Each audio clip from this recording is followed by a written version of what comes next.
This is Anthony, and I'm going to talk about how to start a photography business. Now, the first thing you want to think about when you're starting a photography business is that it is a business. So there's an element of math involved, meaning that a business should make a profit. And so you want to see how much your costs are. How much is your equipment? How much is your rental space for your studio? How much time are you going to spend?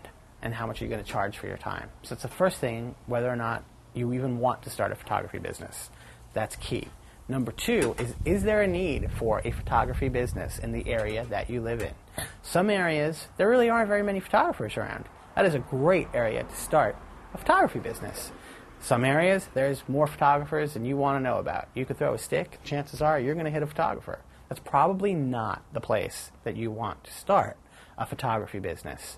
After those decisions have been made, you want to format a business model, a plan, so to speak. How do you want the first 6 months of your photography business to run? Are you going to advertise? How are you going to advertise?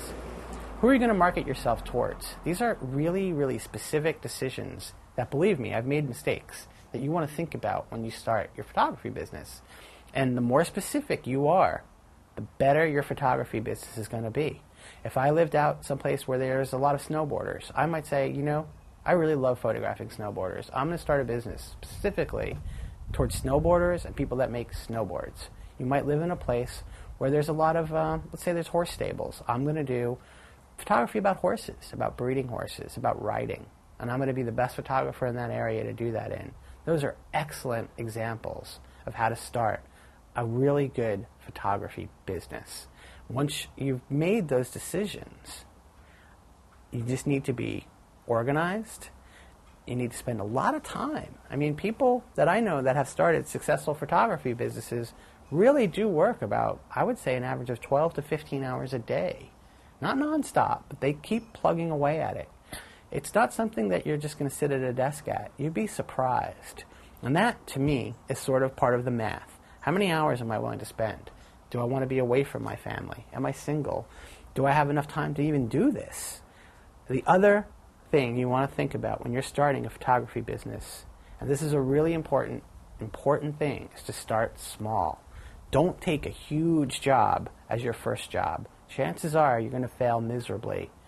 Take very small jobs, complete them, and build up.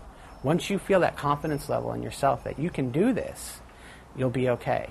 The other important issue in starting a business is don't be afraid to say no, and don't be afraid to say yes towards a job. If someone offers you a job that you don't think you can handle, no one is going to be upset with you or think any less of you if you say, I think this is a job that's too big for me. And on the other hand, you might get a job that you don't have the confidence to think that you can do, but you deep down know you have the equipment, the time to do that job. That's when you want to say, yes, I can do it, and really work hard at doing it. Because after you complete it, you're going to feel better about yourself, your bank account's going to feel better, and everything works out. But I always like to write stuff down on paper, and a lot of times I'll run it by a friend, someone who knows me and has sort of an outside opinion, because I always want an outside opinion, a second opinion, am I doing this right? That's really how I would go about starting a photography business.